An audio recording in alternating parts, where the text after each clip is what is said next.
Hello, I'm Gail. And I'm Danielle.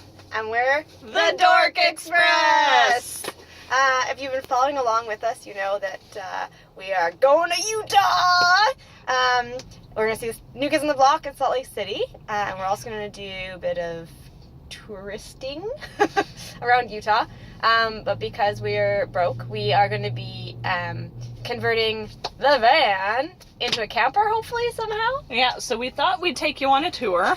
Apologies ahead of time. I did not even think about cleaning my van.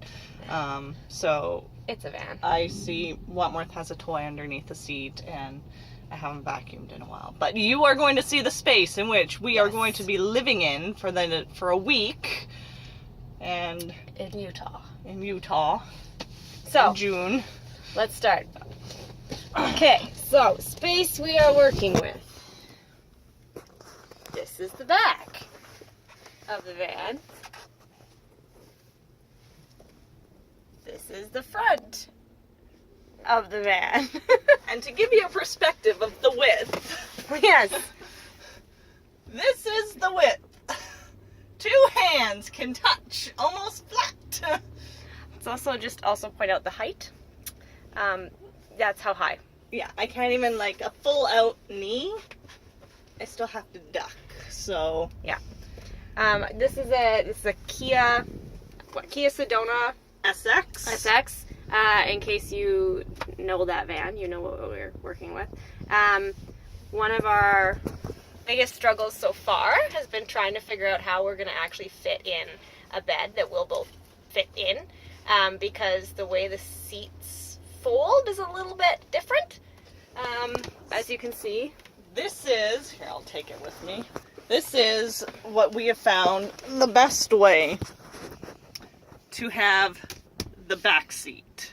So as you see, it's pushed all the way forward and it's sitting upright, so it's almost parallel to the front seat. I do have the front seat there kind of pushed really forward, which we will do the same for the driver's seat and Wentworth's seat right here, but he's going to be in the car in a few hours, so I did not take that seat out. So that is the dimensions of the space, basically.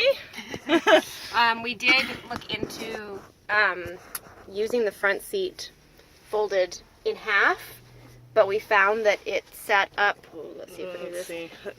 It sat up kind of to about here. Yeah. So we found that if the seat was up there, we would not be able to put bed on top because we would not fit. Which would then leave not even a full forearm of sleeping quarters. And, well, we're not dead yet, so we don't want to sleep in a morgue coffin. No. So the seat up is the best way. The other thing that is a positive is that the back seats do fold almost flat into the floor.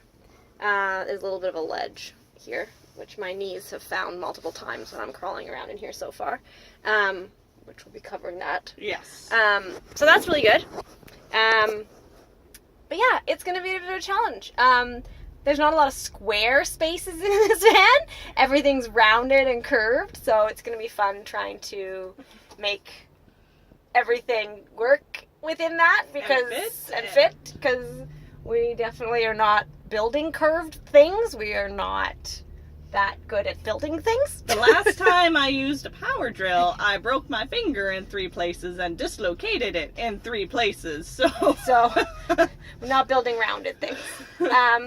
So if you have any ideas or experience building a small house into a very, very, very small space that can also be removed so that the small house cannot be a house anymore, but a vehicle. A functional vehicle would be the key word. Yeah. Then definitely add it into the comments below, and we will we'll be checking that out. We are definitely looking for any tips and tricks you might have. I guess that's the other thing we didn't really mention is that this is Danielle's everyday vehicle. So we're not gutting this van to try and build a camper. We are trying to build something that will fit in it as is and it's also easily removable so that when we get back, Danielle can still use her van. Ideally. Yeah. Yeah. Yeah. So that's our update for this week.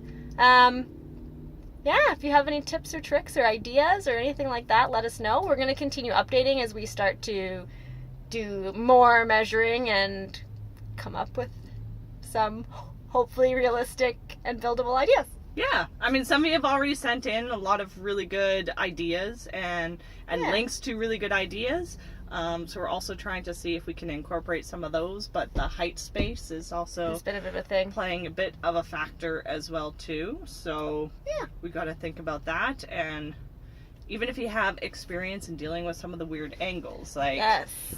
with the seats, this we've way. noticed that seats are not flat; they're kind of angled this way. Yeah. So even though the seat may seem like it's up higher here, your butt is actually sitting down significantly lower, which we didn't consider that at first until now.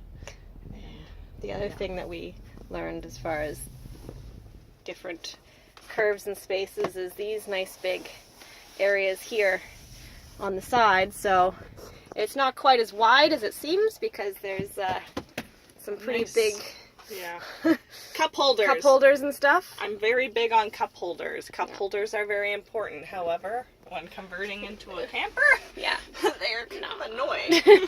Yeah. So yeah. And I guess we will continue to update and do another video next week. So like, share, comment, follow, tell your friends.